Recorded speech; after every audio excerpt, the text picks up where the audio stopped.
Insya Allah mudah-mudahan senantiasa diberikan keberkahan oleh Allah Subhanahu wa Ta'ala, ketua beserta seluruh jajaran pengurus DKM, wabil khusus para jamaah sekalian yang hari ini hadir, mudah-mudahan senantiasa diberikan istiqomahan. Al-awwal, kita panjatkan puji syukur kehadirat Allah Subhanahu wa Ta'ala yang telah mempertemukan kita semua.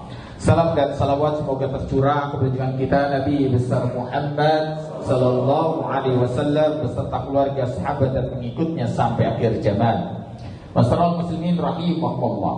Saya tidak lagi sedang jualan. Jadi nggak usah ada yang nanya, ini berapa Ustaz? Nah, ini harta rampasan perang. Ini cuma hitungannya 1/20 dari barang yang ada di rumah saya yang saya rampas. Biasanya setiap setahun sekali saya melakukan pembakaran jimat-jimat kemusyrikan. Dan hari ini yang ada adalah sebagian dari bagian dari jimat-jimat kemusyrikan yang beredar di tengah kita dan banyak digunakan. Salah satu contoh misalnya ini. Ini sapu tangan untuk mengikat jiwa.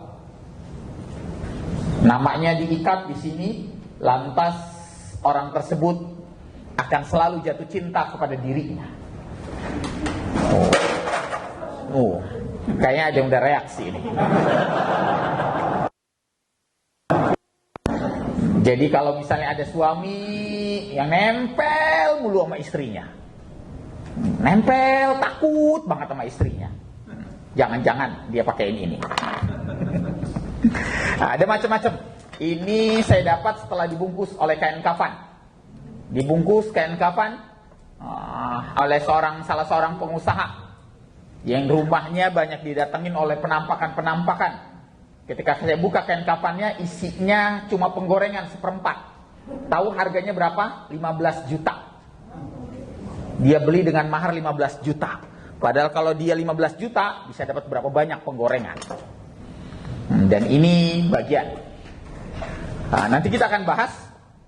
Hari ini pembahasan kita tentang ruqyah. Membahas tentang ruqyah berarti membahas juga tentang sesuatu yang gaib.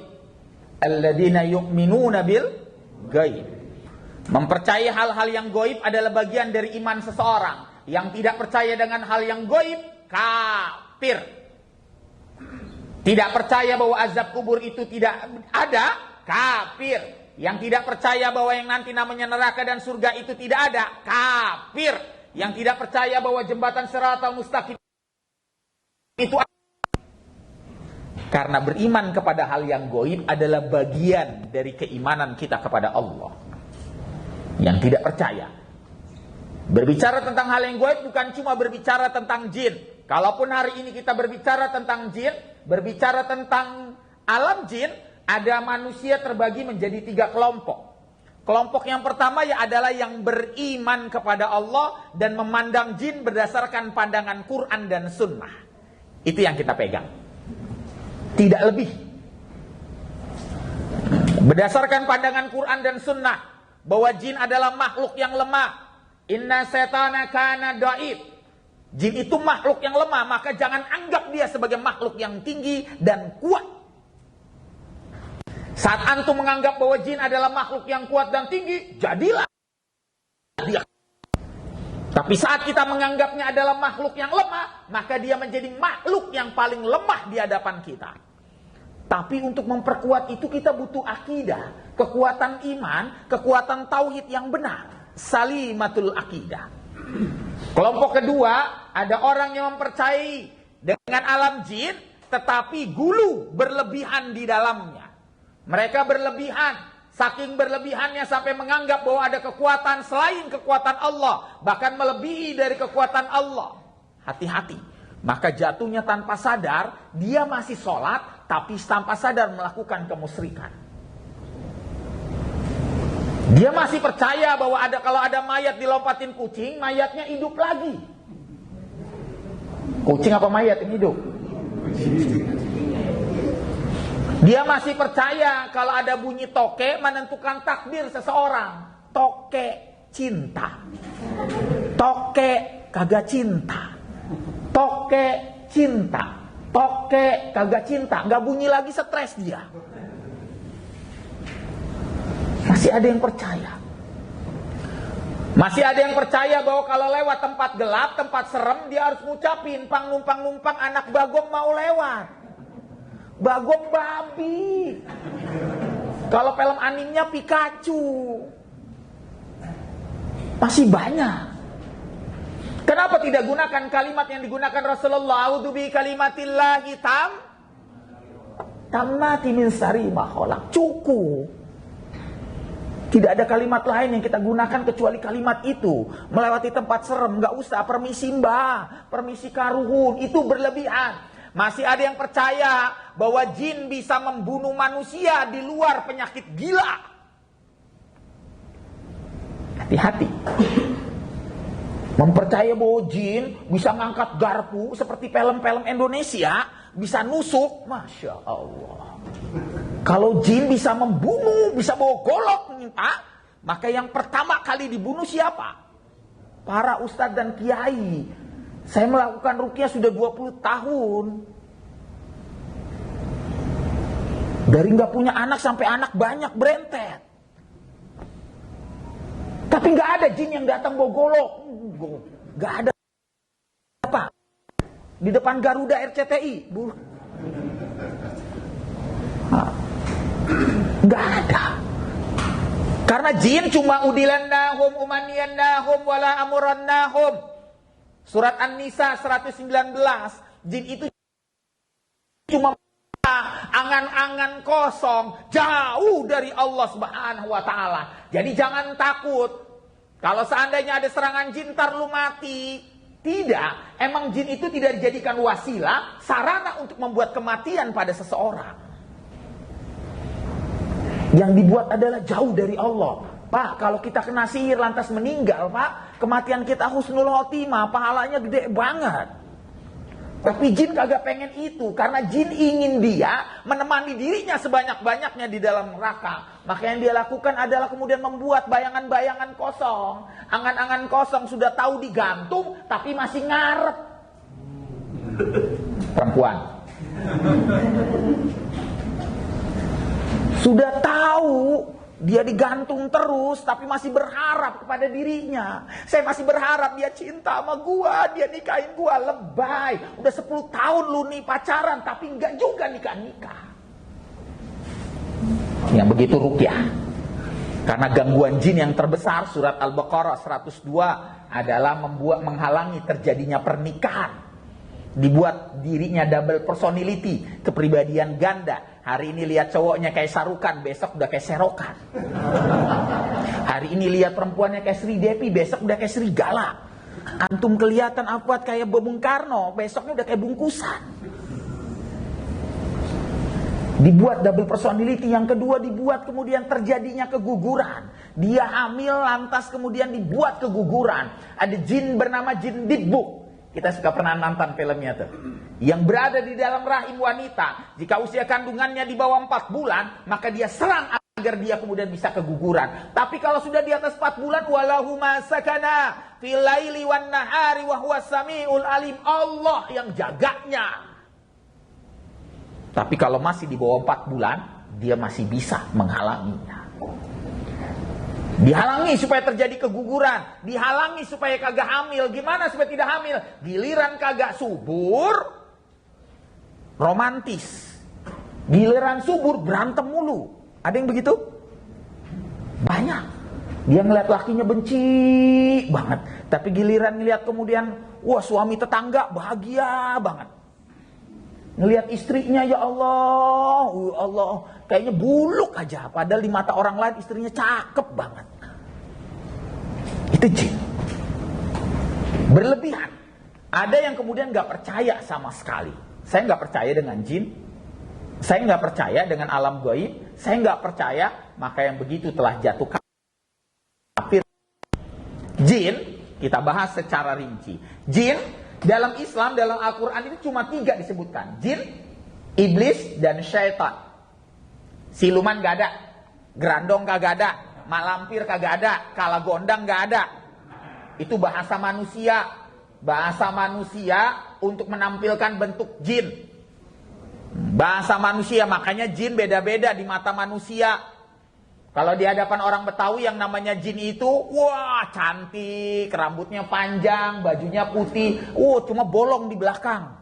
Namanya sundel bolong. Di hadapan orang Jawa Tengah jin itu jelek, rambutnya riap-riapan, badannya gede, kukunya panjang, namanya gondoruo. Kasihan banget jin orang Jawa jelek-jelek. Di hadapan orang Sunda lain lagi yang namanya jin, telanjang, cuma pakai celana kolor doang, warnanya hijau. Kolor hijau, lebih parah lagi orang Sunda. Jin gambarannya. Beda lagi coba terbang ke Bali, yang namanya jin itu copot lehernya, bisa terbang sana sini. Namanya leak. Pindah lagi ke luar negeri, yang namanya kemudian di Romania, di Inggris, yang namanya jin bisa ngisep darah. Namanya vampir, Dracula. Lucunya dia takut sama bawang putih. Makanya kalau ke sana cukup bawa sambal. Mau luwat, kalau enggak rica-rica. Lucu. Coba pindah kemudian ke Cina. Lihat jinnya lucu, loncat-loncat. Tangannya dilempengin. Maka kalau dia datang kita mendek juga aman. Karena dia nggak pernah belajar paskibra, lempeng doang tangannya. Lihat, jin itu berdasarkan pandangan manusia begitu. Tapi Islam cuma nyebut jin, iblis, dan syaitan. Allah ngasih nama itu ada arti dan maksud.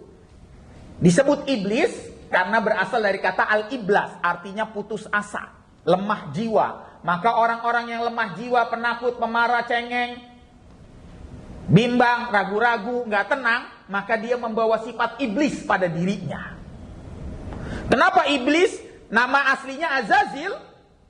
Kenapa diberikan gelar kemudian iblis? Karena iblis itu makhluk yang nanti akan putus asa. Bayangkan, dia ditangguhkan kematiannya, betul. Tetapi dia bisa melihat malaikat Israel. Salah satu mumtaznya dia bisa melihat malaikat Israel. Malaikat Israel itu turun dari langit. Siapa yang akan dicabut dia tahu. Dan dia mengira dirinya akan dicabut.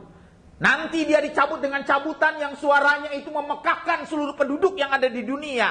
Sehingga penduduk dunia menyangka dirinya sedang ada terjadi sangsakala yang pertama. Saking sakitnya. Nanti kalau dia meninggal dunia dan dimasukkan dalam neraka, dia dimasukkan dalam sebuah lubang zubil hazan.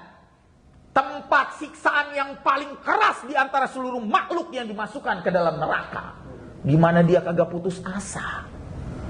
Makanya kalau ada yang perempuan yang bimbang, sedih mulu, baperan mulu, hati-hati. Jangan-jangan kita membawa sifat iblis. Jadi jalanin hidup dengan tenang, santai. Ditinggalkan cowoknya, gue cari lagi. Apa susahnya? Slow, move on. Makanya kalau ada pasien datang ke saya, Ustadz, suami saya punya will. Gak usah nangis, bisa gak kalau ngomong sama saya? Ngomongnya biasa, Ustadz, suami saya punya will. Kan begitu enak. Enakan mana ngomongnya? Kalau yang pertama menunjukkan keputusasaan dirinya, yang kedua menunjukkan bahwa dia tegar. Salah satu asya'u annallaha yakuruhu, yang paling dibenci dari sifat manusia oleh Allah adalah ammalazimu, yang kerjanya nangis melulu, sedih terus. Kesannya Allah cuma ngasih kesedihan buat hidupnya. Padahal bisa jadi di sana ada lelaki yang menantikan dirinya, asalkan dia mempersiapkan dirinya dengan sujud dan sholat malamnya. Gampang. Gak perlu baperan. Itu iblis. Jin berasal dari kata jannahu al-lailu, sesuatu yang tersembunyi. Maka sesuatu yang disembunyi disebut jin.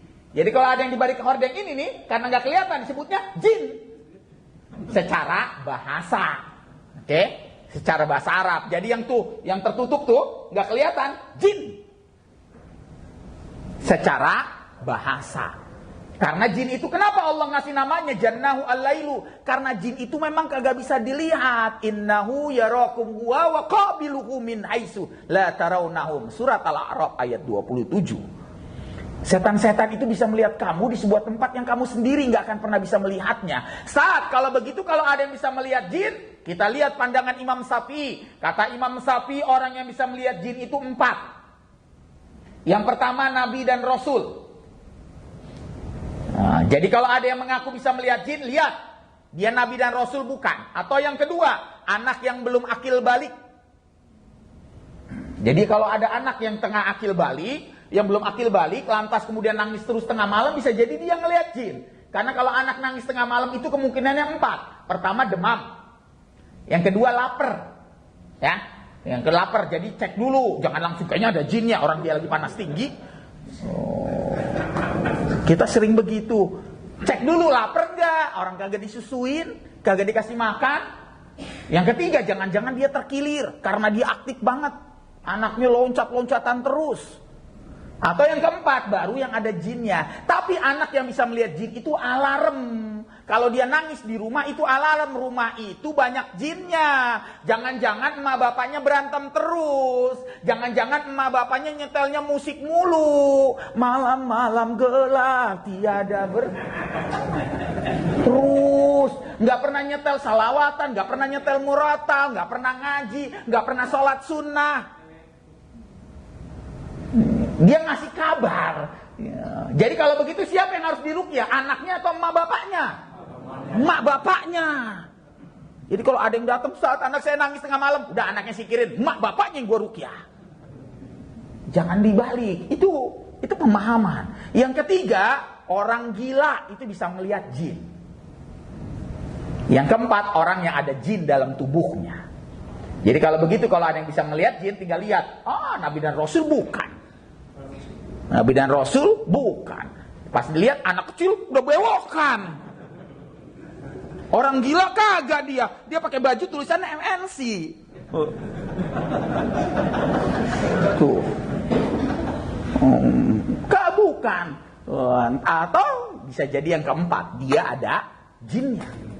Maka kata Imam Syafi'i, seseorang yang bisa melihat jin sementara dia bukan Nabi dan Rasul, sementara dia bukan termasuk dari arba'atu majmu'at, 4 kelompok tersebut, maka sesungguhnya kalau dia mengaku bisa melihat jin, maka sesungguhnya dia telah batal syahadatnya dan tidak bisa diambil kesaksiannya. Serem? Itu kalau bisa melihatnya secara sengaja ya. Kalau Anda lagi bawa motor tiba-tiba melintas ya normal. Itu jin lagi pengen bermain dengan Anda. Nah, bisa jadi Anda lagi bengong, maka itu sebabnya. Perbanyak istighfar pada saat Anda kemudian melakukan perjalanan. Jangan bengong, gak usah mikirin, ngelihat WA lagi. Kok dia gak baca-baca ya? Gak usah.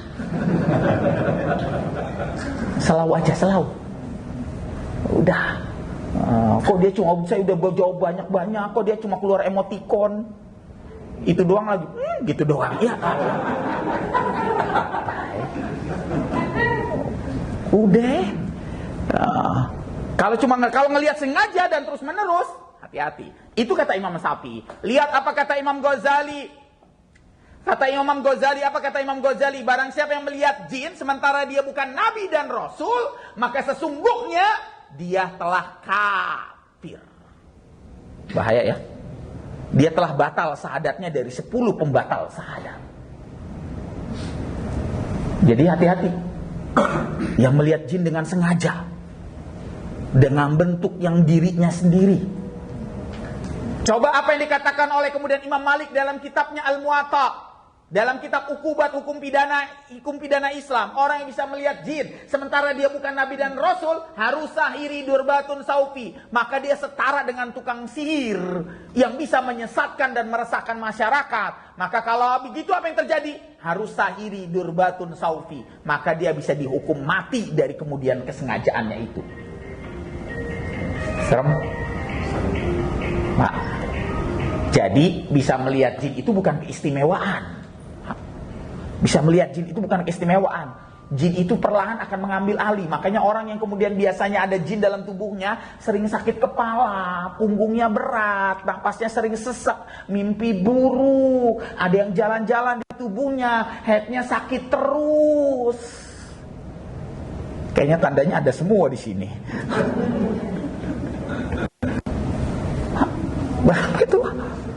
Itu jin.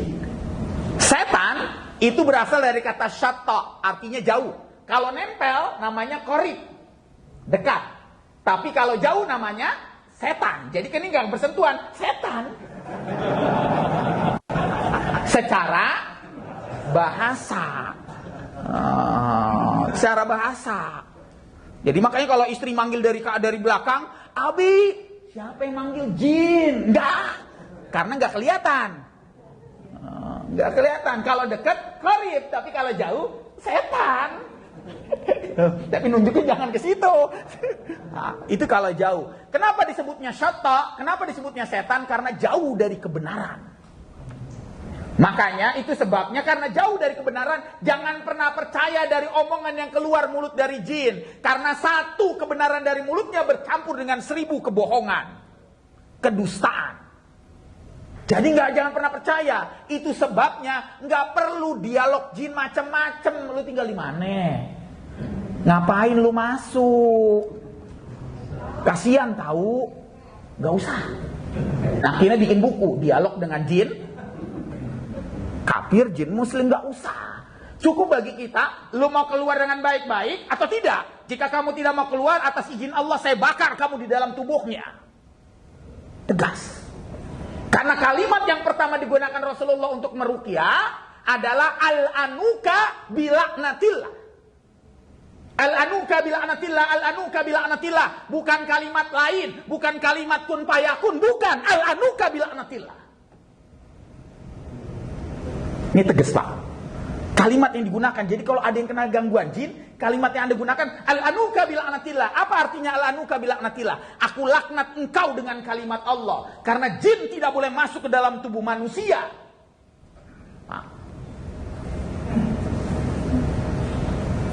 Jin itu pertama berdiam di sini Pak, di tengkuk. Ibnu Qayyim al-Jauziyah dalam kitabnya Tibun Nabawi. Maka kalau ada yang berat, selalu beratnya dipukul. Maka pukullah. Kita cukup memukulnya. Kita cukup memukulnya dengan kemudian di tengkuknya. Jadi cukup. Ya. Dia nyangkut. Jadi cukup dipukul. Alanuka bila'natillah. Alanuka bila'natillah. Ya. Enak itu. Orang yang ada gangguan jinnya bawaannya ngantuk, lemes gitu. Makanya kalau ada yang ngantuk pukul. Alanuka bila'natillah. Jangan-jangan dia ada jinnya.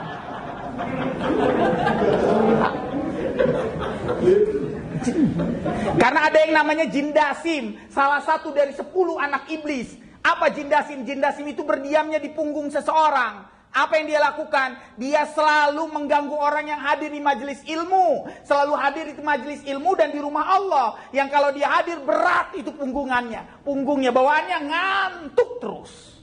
Jadi kalau Anda sholat Jumat di sebelahnya lagi ngantuk, udah alanuka bila'natillah. Habis itu berantem di luar. Itu jin dasim. Gangguan jin.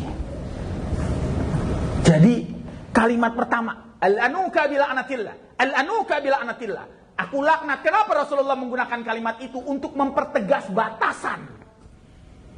Untuk mempertegas batasan. Kalau kamu berani masuk ke dalam tubuh seseorang, maka sesungguhnya Allah akan melaknat kamu. Maka kalimat berikutnya, ukhruj ya adu Allah. Keluar hai musuh Allah. Kalimatnya itu yang kedua. Keluar hai musuh Allah. Maka setan itu inna setana lakum aduwun fattahidu aduwan. Setan itu musuh, maka perlakukan dia sebagai musuh. Kalimat yang digunakan bukan inna setana lakum sahibun fattahidu sahiban. Bukan. Ini secara syariah. Jadi kalimatnya itu yang diapalin. Al-anuka bila'natillah, al-anuka bila'natillah, ukhruj ya adu Allah. Jadi cukup. Kalau misalnya ada yang kena, udah gitu. Al-anuka bila'natillah, al-anuka bila'natillah, al-anuka bila'natillah, ukhruj ya adu Allah. Mukulnya pakai tangan, begini, bukan begini. Namanya kalau begini dendam Anda.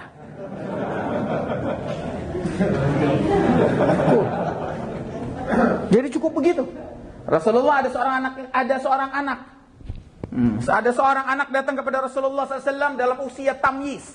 Sudah memasuki usia membedakan antara baik dan buruk. Dalam keadaan sudah ada sab'ah. Sab'ah itu iris mata. Di bagian ada tanda hitam di iris matanya. Kalau dalam dunia medis namanya kinesiologi. Ilmu mendeteksi penyakit berdasarkan iris mata. Kalau Rasulullah bisa membedakan ini gangguan jin atau bukan. Kalau orang awam coba bisa membedakan, ini kayaknya dia kalau nggak gangguan jin, maka dia gangguan psikologis. Rasul lihat Rasulullah pukul punggungnya. Alanuka bil anatillah, ukhraj ya Allah. Itu keluar jinnya dan anak tersebut sehat. Itu kalimatnya, Pak.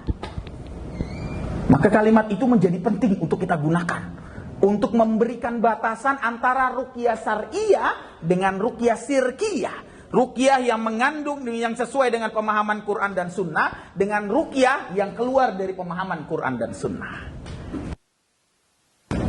Jelas ya. Nanti kita praktek yang agak sedikit ringan, P3KJ, pertolongan pertama pada kemasukan jin. Tadi udah digebuk-gebukin, ini kayaknya udah ada yang gelisah nih.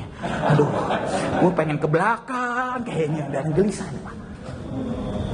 Itu secara bahasa. Lantas Ustaz, gangguan jin itu seperti apa? Gangguan jin itu pada dasarnya cuma dua. Yang pertama disebut dengan al-mas-sayatin.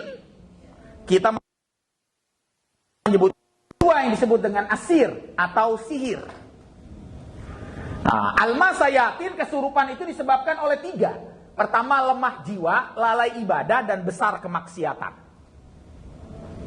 Orang yang lemah jiwa, penakut, cengeng, pemarah, khawatir, cemas, bimbang, ragu-ragu, itu makanan jin. Nah, makanya kalau ada yang kesurupan, Pak, jangan dijadiin tontonan, karena pasti akan pindah. Karena jin itu jenisnya ada tiga, Pak. Yang pertama, fasin pun lahum azinatun yatiruna biha fil hawa. Jin itu cuma tiga jenisnya. Jin yang punya sayap, bisa terbang dan hinggap sana sini. Nah, itulah jenis jin kesurupan. Karena dia punya sayap, nemplok, dia ngelihat, kayaknya ketakutan nih. Pindah, Pak. Makanya kalau misalnya ada yang kemudian ada yang kesurupan, kita selalu aja, kesurupan, gue mah kagak takut, begitu. Gue takut, lebay. Jadi jin itu karena lemah jiwa. Yang kedua karena lalai ibadah. Apa lalai ibadah? Males sholatnya. Ada banyak orang yang sholat, lantas nggak bisa dimasuki jin, nggak usah orang kata jin itu udah jadi setan. Minal jinnati, jin dari golongan jin setan dan jin dari golongan manusia. Orang ngapain gue masukin dia? Gue mah yang kemudian tadinya rajin sholat tiba-tiba jadi males. Itu yang diserang. Yang diserang. Yang berikutnya orang yang kemudian besar kemaksiatan. Apa besar kemaksiatan? Sakau, putau, terbutulet, koken, koden, stinky, dragonfly, topi riming.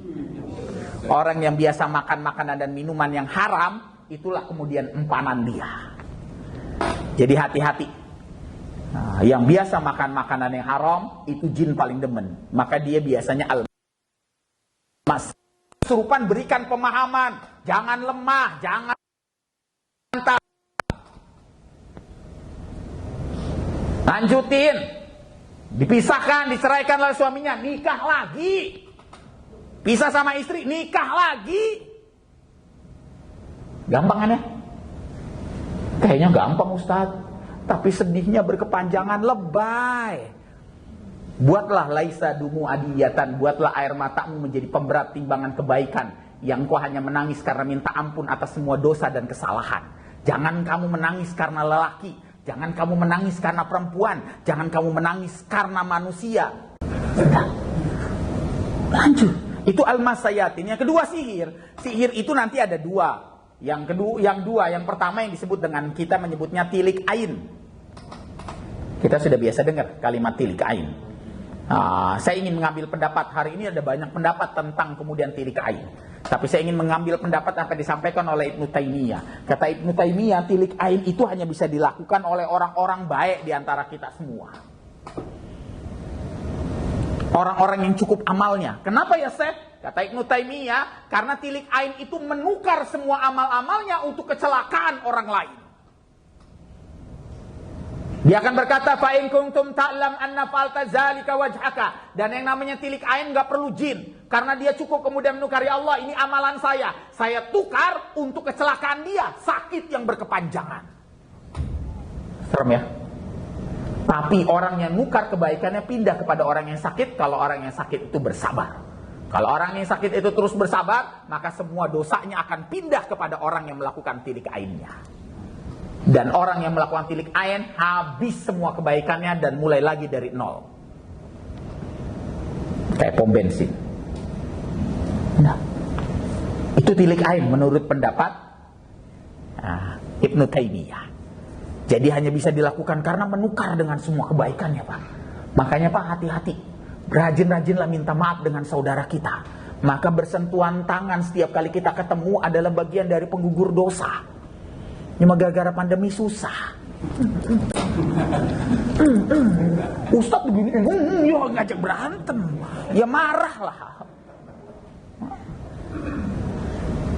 Menggugur dosa. Kita saling maafkan, karena bisa jadi ada yang sengaja, tidak sengaja, sadar dan tidak sadar. Itu tilik ain. Yang kedua adalah sihir yang dikirimkan oleh orang lain. Santet, telu, tenung, semar mesem, jaran goyang, bulu perindu, dan lain sebagainya. Minyak-minyak ini adalah minyak-minyak pelet. Ini sebagian udah saya pakai sih. Habis nggak ada parfum di rumah, gue pakai aja. Karena saya mikirnya yang namanya ini parfum. Ini namanya parfum. Kita cukup kemudian membaca doa pembatal sihirnya. Rasulullah SAW pernah diundang oleh Yahudi, Lebad bin Aslam, seorang tokoh Yahudi, tukang sihir. Rasulullah pernah diundang makan, kasih ayam. Lantas Rasulullah SAW ingin memakannya. Tiba-tiba kemudian Jibril datang. Ayamnya ngomong langsung, "Ya Rasulullah, jangan dimakan." La takul ya Rasulullah, jangan dimakan. Karena saya sesungguhnya telah disihir oleh seorang tokoh Yahudi, Lebad bin Aslam. Enggak dimakan Rasulullah, ayamnya ngomong. Maka Rasulullah bacakan doa pembatal sihirnya. Allahumma abtil haza sihra bikuwatika ya jabaran samawati wal ard. Itu ayam ngomong kalau baca itu. Masya Allah, tapi ya kita jangan, kalau baca itu nggak mungkin ngomong juga sih. Kita makan di Padang, tiba-tiba ayam ngomong, kita berabe, kabur. Rasulullah baca itu.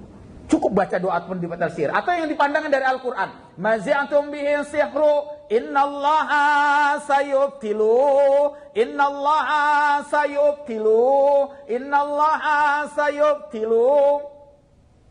Ada yang udah gak enak? Ada yang udah pucat? Ada yang udah gak enak perempuan? Mudah-mudahan. Udah baca ini minyak pelet, ini yang ini masuknya jenis kategori pelet. Ini biasa digunakan oleh laki-laki untuk mengikat seorang perempuan dengan ini. Ini biasanya nanti digantung. Ini pelet. Ini biasanya kalau misalnya perempuan atau lelaki menggunakan ini, namanya semar mesem. Semar mesem. Dia cukup membawanya di kantongnya saat dia bertemu dengan si fulana. Lantas kemudian fulana tersebut langsung melihat dia, bayangannya, wah Amitabh Bachchan, begitu dia. Langsung kelihatan mempesona. Ini dari tadi udah saya pakai, tapi saya kantongin, tapi nggak ada yang kelihatan mempesona ke saya. Ini semar mesem. Kalau perempuan namanya jaran goyang atau jaran goyang. Dia biasanya berbentuk, hari ini saya lupa bawa. Dia jaran goyang, dia ditaruh kantongnya, lantas kemudian udah jalannya itu melenggok-lenggoknya, padahal tepos, tapi kelihatan bahenol banget. Itu kelihatan bahenol banget. Itu bahayanya. Ini Quran Istanbul. Ini Quran Istanbul, yang Quran kecil. Quran itu untuk apa? Dibaca, bukan buat tamimah. Maka nggak perlu ada Quran Istanbul. Kita nggak tahu apakah tulisannya benar atau tidak. Tidak ada keistimewaan dari Quran Istanbul. Dan itu bukan mushaf, dan itu bukan Quran. Karena Quran itu dibaca. Ya, jadi kalau ada yang kemudian dia punya Quran Istanbul kecil dan lain sebagainya, buat apa? Orang kagak bisa dibaca. Quran yang gede aja Anda kemudian fathah jadi kasroh, kasroh jadi doma, apalagi yang Quran Istanbul. Betul. Ini gelang. Ini gelang couple. Biasa dipakai untuk satu perempuan, satu laki-laki. Untuk apa? Agar ikatannya tidak terputus. Masya Allah. Agar ikatannya tidak terputus. Padahal kalau tidak ingin putus, Allahumma inna as'aluka hubbaka wa hubba ma yuhibbuka wa ammal ladhina yuballaguni hubbaka. Klik di Google, namanya doa cinta. Cukuplah baca doa itu setiap kali kita selesai sholat. maka kemudian kalau calon kita kemudian baca itu juga, maka kita akan bertemu dalam cinta baik dunia dan akhiratnya. Tapi kalau yang satunya baca doa itu, yang satunya kagak,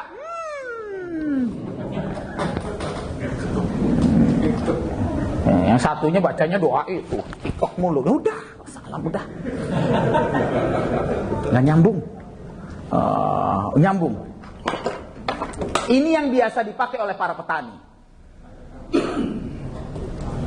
Kacang, dia tanam di pojok timur, barat, dan lain sebagainya. Lantas kemudian setiap pojoknya lantas dia ajan. Berabe kan? Dia tanam tuh.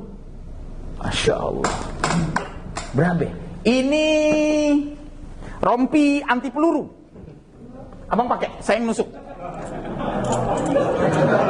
Cobalah.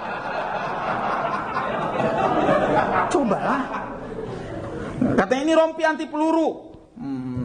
Nah, kalau pakai ini tidak akan mempan. Coba aja. Silakan yang punya ilmu kebal di sini. Saya pengen lihat. Saya yang nusuk. Karena ilmu kebal itu datangnya dari jin.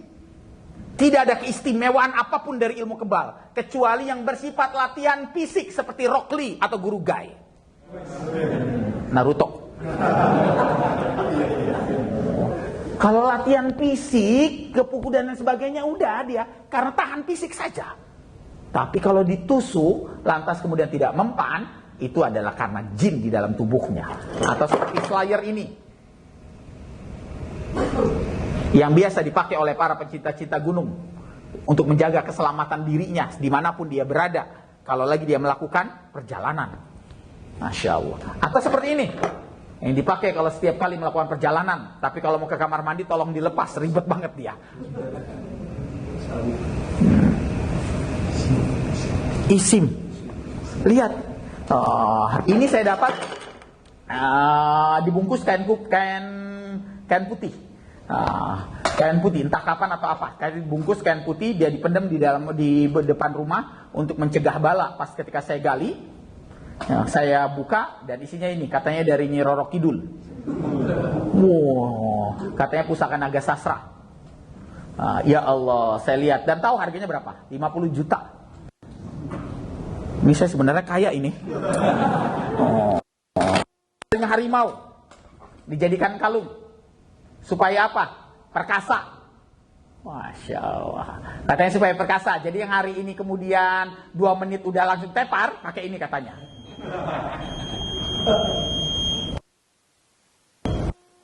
Itu sihir. Sihir itu beragam. Ada orang yang kemudian punya sifat buruk, lantas bekerja sama dengan kemudian aulia setan, kekasih setan, dukun, dan mengirimkan sihir kepada si fulan. Tapi ingat, sihir itu nggak akan kena kecuali menggunakan media sihirnya. Wasilatus sih. Apa wasilatus sihirnya? Rambut, kuku, darah head, kulit, baju yang telah pakai keringat, yang telah ada keringatnya. Jadi kalau sudah dicuci, nggak kena. Makanya kemudian rinso itu tulisannya, rinso anti sihir tulisannya. Begitulah. Bukan anti noda, anti sihir. Karena kalau yang sudah dibersihin, sudah nggak bisa. Tapi harus bawa keringat. Makanya kalau Anda main bola, jangan tukeran baju. Takutnya disihir. Harus ada saat kalau foto, nggak bisa. Ada media sihirnya. Rasulullah SAW bisa terkena, itu karena rambutnya diambil. Jadi maka itu sebabnya jangan suka tukaran-tukaran macam-macam yang ada bekas ludah air liur kita. Makanya wanita darah haid hati-hati, bungkus yang rapi, jangan main buang begitu saja. Tapi bungkus dengan plastik hitam, dia kelihatan, lalu Anda buang, ya, diselipin gimana caranya agar kemudian orang lain tidak mengambilnya. Karena ada banyak orang yang disihir cuma dengan menggunakan darah haidnya. Ada banyak kasus di tempat saya. Wanita cantik banget, pas datang saya lihat glowing banget nih perempuan. Datang ke saya, tapi suaminya ya Allah pembalap, pemuda berbadan gelap. Ya Allah, kagak menarik banget tuh suaminya. Tapi istrinya sakit-sakitan terus. Pas ketika diruqyah dia ada jinnya. Dan kemudian jinnya. Suaminya nggak pernah ibadah dan lain sebagainya. Ternyata suaminya mengakui bahwa dia telah melakukan sihir dengan mengambil darah haidnya. Jadi dia menikah itu karena kemudian sihir yang terjadi di antara keduanya. Lantas kemudian gimana Ustaz kalau sudah begini dan lain sebagainya? Apakah sah pernikahannya? Sah, orang diakad. Terus bagaimana Ustaz? Ya sekarang tinggal putuskan berdua. Kamu sudah punya anak 2. Sudah lupakan sihirnya dan mulai lagi dari awal saling mencintai karena Allah Subhanahu wa taala. Enggak perlu dipisahkan. Meskipun awalnya salah. Ya udah. Jadi itu sihir. Lantas bagaimana Ustadz penanganan bagi orang-orang yang kena gangguan jin? Bagi orang yang kena gangguan jin, pada dasarnya semua orang bisa menangani gangguan jin. Cuma persoalannya Anda punya keyakinan tidak untuk menanganinya. Jangan sampai Anda sholat malam, baca Quran, tiap hari ibadah kepada Allah, tiba-tiba ada yang kena gangguan jin, Anda datangi kemudian dukun, paranormal atau aulia setan yang lain, sehingga membuat Anda akhirnya jatuh pada kemusyrikan. Padahal menangani gangguan jin itu tidak sesulit yang dibayangkan. Siapa sampelnya? Maju. Siapa yang mau? Ya abang, Malik depan. Saya hanya ingin memberikan contoh. Duduk, berdiri, kakinya lurus. Kalau ada yang kesurupan, lurusin kakinya. Kalau ada yang kesurupan, beda antara gangguan jin yang kesurupan dengan sihir. Kalau sihir, ini seperti ini kelihatannya biasa. Tapi ketika kemudian dia mendengar ayat-ayat Allah dan kemudian dia bercerita tentang kehidupan akhirat, tiba-tiba dia berasa badannya nggak enak, maka sesungguhnya itu sihir. Jadi kalau yang hari ini kemudian berasa Anda mual-mual dan tidak nyaman, palanya tiba-tiba berat, punggungnya Anda berat, maka Anda sesungguhnya bisa jadi ada gangguan jin dalam tubuh Anda yang berbentuk sihir, yang kemudian ditandai dengan Anda susah tidur, gelisah, mimpi buruk, punggungnya sering berat, kepalanya sering sakit, mual-mual dan lain sebagainya. Jadi kalau yang hari ini kemudian berasa, Anda boleh kemudian nanti konsultasi atau kemudian WA kepada saya atau telepon ke 552211. Itu telepon pemadam kebakaran. Nanti tinggal minta sama panitia. Ya, Anda bisa melakukan ini supaya nggak tegang ini. Ya, gangguan jin, sihir dengan kemudian kesurupan itu berbeda. Kalau sihir penanganannya lebih intens karena ada hal yang harus dilakukan setelah misalnya mencari benda sihirnya dan kemudian meluruskan pemahamannya. Tapi kalau misalnya kesurupan itu lagi tiba-tiba dia masuk ke dalam sebuah tempat, tiba-tiba kesurupan. Itu cuma masuk, hinggap. Maka yang pertama Anda lakukan, ya seperti yang disampaikan, maka Anda cukup kemudian memukul bagian tengkuknya dengan membaca kalimat yang sudah disunnahkan oleh Rasulullah. Al-anuka bila'natillah, al-anuka bila'natillah, al-anuka bila'natillah, ukhruj ya dul. Cukup. Ya. Anda cukup begitu saja. Nggak perlu, Ustaz, emang harus keras bacanya? Iya. Kalau ada speaker 10.000 volt juga pakai aja, paling budeg. Tapi emang harus tegas. Nggak boleh kemudian Anda melakukan ruqyah, keluar lah, nggak bisa. Nggak bisa. Anda harus tegas. Saya kalau ngeruqyah tetap harus tegas. Ya bagi as-sara, ya bagi as-sara, kalimat yang disunahkan. Wahai para pencari kejahatan, ya bagi as-sara, jin laknatullah alaih. Kamu pikir kamu bisa menang melawan kekuasaan Allah? Kamu pikir kamu bisa menghindar dari kematian yang akan menjemput kamu? Kamu pikir kamu bisa menang melawan malaikat Israel? Kamu mau keluar dengan baik-baik atau saya bakar kamu semua di dalam tubuhnya atas izin Allah? Ada yang berasa nggak enak? Ini pada tegang semua. Jadi cukup. Anda kalau itu kalau berbentuk. Kalau enggak udah cukup begitu. Al-anuka bila'natillah, al-anuka bila'natillah, al-anuka bila'natillah. Ukhruj ya Allah. Anda bisa pukul itunya. Kalau itu berbentuk. Saat yang lain Anda kemudian bisa tekan belakang telinganya. Di belakang telinga kita ada lubang. Itu adalah tombol on off seseorang menuju pada cerebellum atau fungsi otak kecil. Seseorang yang kena gangguan jin, maka dia akan hilang pada bagian fungsi otak kecilnya sesaat. Otak kecil itu kesurupan, orang yang kena gangguan jin hilang kecerdasannya. Dia jadi kayak orang linglung, bingung, nggak fokus, sulit konsentrasi, bengong, minusnya nambah terus. Ini nggak nyindir ya kalau yang minusnya, ini nggak pakai kacamata. Jadi kalau ada yang minusnya nambah terus, Anda ada lubang, Anda tinggal tekan. Alanuka bila'natillah, alanuka, ini kalau kesurupan, Anda cukup tekan. Alanuka bila'natillah, alanuka bila'natillah, alanuka bila'natillah. Matanya dia langsung terang. Jadi Anda cukup tekan. Jadi di lubangnya, Anda tinggal kemudian lihat, alanuka bila'natillah, alanuka bila'natillah, alanuka bila'natillah. Dia ada lubangnya, tinggal tekan, alanuka bila'natillah, alanuka bila'natillah, alanuka bila'natillah, alanuka bila'natillah, alanuka bila'natillah. Anda tinggal tekan, alanuka bila'natillah, alanuka bila'natillah. Berasa? Kalau ada yang pingsan, Anda juga tinggal tekan bagian itu, karena itu tombol on off. Kalau misalnya ada yang kejang, Anda tinggal tekan bagian itu, karena itu tombol on off. Itulah yang disebut dengan titik akupoint. Oke? Ya, Anda tinggal tekan bagian itu. Alanuka bila'natillah, alanuka bila'natillah. Anda tinggal tekan. Alanuka bila'natillah. Anda tinggal tekan. Ini ada lubangnya. Alanuka bila'natillah. Tapi ingat, kalau itu perempuan, tetap Anda harus menggunakan pelapis. Oke? Tidak boleh menyentuhnya dengan kulit ketemu kulit. Dilarang bagi kita bukan muhrimnya lantas menyentuhnya. Maka seperti Anda menyentuh kemudian bara api neraka. Makanya kalau ngeruqyah, kalau itu laki-laki yang ininya perempuan, maka Anda harus tetap menggunakan pelindung agar tidak bersentuhan. Tidak ada ruqsah di dalamnya. Oke? Jadi nggak bisa. Itu namanya nyari kesempatan. Apalagi yang megangin dia kesurupan, Ustaz pegangin. Ya, kesurupan kalau dia tidak menutup aurat, tutuplah auratnya. Karena menutup aurat jauh lebih utama ketimbang kesurupannya. Oke? Tutup auratnya. Itulah kemuliaan dalam Islam. Jangan kemudian dia kemana-mana, kemudian itu. Kalau dia kemudian ternyata terbuka auratnya, nggak boleh ada yang nonton. Yang laki ngintip boleh nggak? Nggak boleh juga, apalagi nonton. Lihat kemuliaan Islam. Ya, jadi Anda menyentuh, tetap kemudian.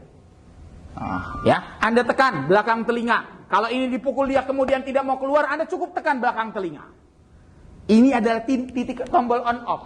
Perempuan, ada yang mau dicek?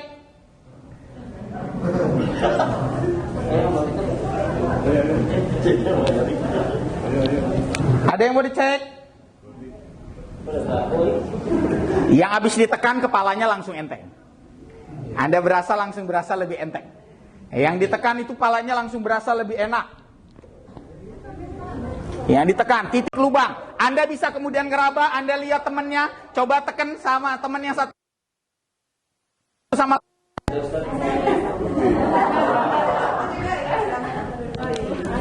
ini belakang telinganya, ini adalah titik tombol on off. Jadi kalau ada yang kesurupan, ada yang kena gangguan jin, Anda cukup tekan. Berasa?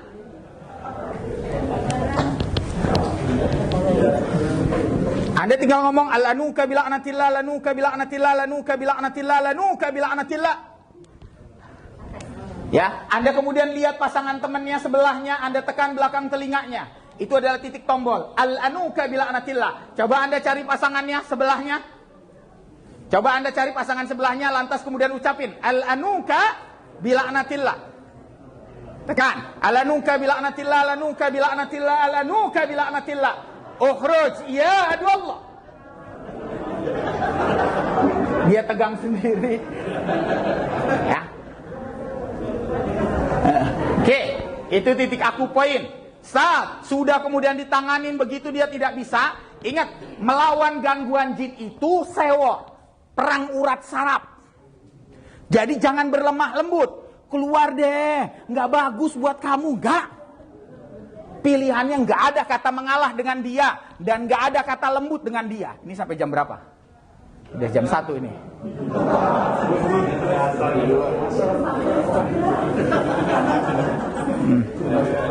Anda hanya cukup, Anda harus tegas. Keluar atau saya bakar kamu atas izin Allah. Ingat, jin yang kemudian kita tidak tegas, sesungguhnya dia memainkan tipu daya. Anda tidak bisa melihat dia, kita tidak bisa melihat dia. Kalau dia kemudian ngaku sudah keluar, apa Anda yakin dia keluar? Maka nggak penting bagi kita untuk memperhatikan hal itu. Itu sebabnya orang yang telah keluar dari gangguan jin itu ditandai dengan penyakit detoksifikasi keluarnya. Muntah, diare, kentut, darah. Jadi kalau tiba-tiba dia lagi di ruqyah, tiba-tiba kentut kencang, itu keluar penyakitnya. Bau lagi. Ini kayaknya si abang tadi kentut nih. Nggak enak soalnya deket-deket ini. Muntah, banyak dia keluar semua penyakitnya. Atau tiba-tiba dia kemudian buang air besarnya hitam-hitam, itu keluar semua penyakitnya. Alanuka bila'natillah, lanuka bila'natillah. Ustaz, apa harus baca bacaan yang panjang? Ya silakan kalau Anda bisa baca yang panjang. Kalau tidak yang pendek saja. Pendek tapi berbahasa Arab. Oke ya. Itu sebabnya para muroki disunahkan berbahasa Arab agar tidak gulu, tidak berlebihan. Doanya, doa yang dimaksurkan dan doa yang dibenarkan. Doa yang dibenarkan. Anda tinggal silakan baca. Ustaz, boleh nggak saya membaca? Subhanallah walhamdulillah wala ilaha illallah wallahu akbar. Boleh. Asal kalimat tauhid. Yang tidak boleh kalau Anda kemudian membaca sesuatu yang keluar dari hal itu. Nggak boleh. Hype, nggak boleh. Yang kayak lagi viral itu. Jadi baca dengan sesuatu yang jelas dan benar. Anda baca kemudian doa, Ustaz boleh nggak baca ayat kursi? Boleh, tapi panjang. Saya jarang membaca kemudian doa-doa yang panjang-panjang. Saya cukup baca yang singkat-singkat saja yang kemudian saya baca. Kalau saya baca yang panjang, ya saya bacanya yang panjang. Allahumma rabbus samawati sab'i wa ma azallat wa rabbul ardina wa ma aqallat. Zallat. Kayaknya dia keenakan ini. Empuk ini. Ada yang berasa, kalau yang berasa agak mual dan lain sebagainya, nanti tinggal itu aja, tinggal dilanjutkan. Pada dasarnya ruqyah itu dua. Yang pertama mandiri dan yang kedua diruqyah oleh orang lain. Sebaik-baiknya ruqyah kalau pengen saya katakan adalah ruqyah mandiri. Karena Anda akan selamat dari kehilangan kesempatan mendapat masuk surga tanpa hisab. Ya. Karena orang yang gak pernah diruqyah dan gak pernah minta diruqyah, sesungguhnya dia punya kesempatan untuk masuk surga tanpa hisab. Makanya kalau datang orang minta ruqyah ke saya pasti akan minta alasannya apa. Saat saya minta diruqyah, kenapa? Saya lupa terus. Ya Allah, cuma lupa doang lu minta diruqyah. Lihat apa kata Imam Ghazali, orang yang lupa itu karena dia menggunakan matanya untuk bermaksiat. Jangan-jangan lu kebanyakan ngeliat TikTok, joget-joget begitu terus. Lihat. Nah, bayangin. Jadi enggak jadi saya tanya dulu, Ustadz, saya tidur terus. Kalau Anda tidur terus, usahakan yang pertama al-hizamah saja, bekam di ubun-ubun. Jadi orang yang kemudian ternyata tidur terus, matanya malam tidur sebentar. Dari tadi nih, udah ada yang udah merem-merem begini nih. Bekam di ubun-ubun. Ruqyahnya belakangan, maka ruqyah yang terbaik itu adalah mandiri. Bukan, tapi kalau Anda kemudian saat saya napasnya sering sesak, saya sudah nggak pernah nyaman badan dengan saya mimpinya ketemu ular. Ingat, mimpi buruk itu 3, mimpi baik itu 3. Kalau Anda mimpi buruk di antara 3 hal tersebut, itu mengindikasikan masalah pada tubuh kita. Yang pertama adalah mimpi bertemu dengan makhluk menyeramkan. Orang yang mimpi bertemu makhluk menyeramkan bukan ada jin dalam tubuhnya, tapi indikasi dia banyak dosa, tapi dia lupa istighfar dan minta ampun sama Allah. Oke. Tapi mimpi hayatun wa kilabun, mimpi bertemu dengan ular dan anjing, itu indikasi bahwa dia ada diikuti atau sudah ada jin dalam tubuhnya. Jadi kalau yang suka mimpi ular, itu bukan karena dia akan bertemu jodohnya, bukan. Itu kadang-kadang kita suka mimpi ketemu ular, mimpi ketemu jodoh. Padahal bukan. Yang ketiga adalah mimpi bertemu dengan manusia, bukan nabi, bukan rasul. Orang yang mimpi ketemu Rasulullah, man ra'ani faqad ra'al haqqu fa inna syaitana latakawannuni. Barang siapa yang bertemu dengan Rasulullah, maka sesungguhnya dia betul-betul mimpi ketemu Rasulullah. Karena Rasulullah tidak bisa diserupai oleh bangsa jin. Jadi kalau misalnya saya ketemu sama Sunan Kalijaga, Ustadz, itu jin. Sunan Jaga Kali, apalagi? Mancing mulu. Mancing mulu ya, Mak. Jadi ketemu selain Rasulullah, jin. Saya mimpi ketemu dengan orang tua saya, itu namanya basiroh. Mimpi, firasat dari Allah untuk disampaikan kepada kita agar kita ngirimin doa, agar kita ziarah ke makamnya. Jadi kalau ada yang mimpi ketemu orang tua itu firasat, bukan jin, tapi firasat agar jangan-jangan kita lupa ngirimin doa. Oke, ya. Sampai sini jelas?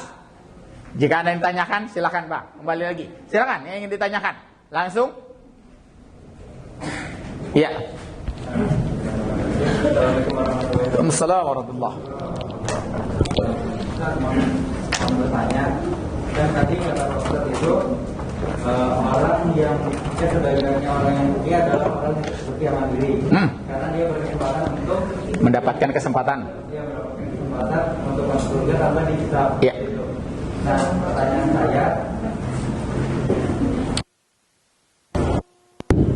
Nah, pertanyaan saya, dulu itu waktu kecil saya itu orang tua saya pernah membawa saya untuk ikut ruqyah dikarenakan dengan alasan anak ini dia udah nggak pernah sholat, sering lihat-lihat lagi kayak gitu. Kamu akil balik atau belum? Kelas 2 SD. Oh, berarti belum. Berarti nggak termasuk terkena ruqyah. Tadi kita sudah bahas bahwa orang yang kemudian anak yang belum akil balik masih bisa melihat jin. Jadi apakah saya termasuk orang yang diruqyah? Insya Allah enggak. Oh, berarti karena ya aman, antum masih punya kesempatan. Ya. Antum masih punya kesempatan. Saya tetap sarankan, Ustaz, ruqyah mandiri itu seperti apa? 1, baca zikir pagi petang, al-matsurat. Anda baca zikir pagi petang habis sholat subuh atau kemudian habis sholat asar. Baca, dawamkan itu. Zikir ruqyah mandiri itu dengan konsumsi daun bidara, dikunyah 7 lembar, dikunyah 3 menit lantas ditelan. Ruqyah mandiri itu dengan makan kurma ajwa 7 butir setiap hari. Butir, ganjil, tidak boleh genap makan kurma. Kalau ganjil, maka dia jadi obat diabetes. Kalau genap, jadi diabetes. Oke ya, itu sunnah. Ruqyah mandiri itu kita bisa pakai mandi, pakai daun bidara. Kalau sekarang sudah ada sabun bidara. Ruqyah mandiri itu dengan mendawamkan kemudian membaca Al-Quran. Puasa Senin Kemis. Jadi ruqyah mandiri itu bisa dilakukan dengan itu. Anda lakukan itu terus, Ustaz. Tapi kalau Anda sudah tidak kuat, motivasi Anda semakin lemah, ibadah Anda semakin jatuh, minta tolonglah kepada orang lain. Ya, minta tolonglah kepada orang lain. Meskipun Anda jadi kehilangan kesempatan untuk hal itu. Meskipun saya melakukan ruqyah, saya nggak pernah minta diruqyah. Saya masih melakukan ruqyah mandiri untuk diri saya. Dan ruqyah mandiri terbaik adalah apa yang disampaikan Rasulullah. Membaca surat Al-Baqarah dari awal sampai akhir.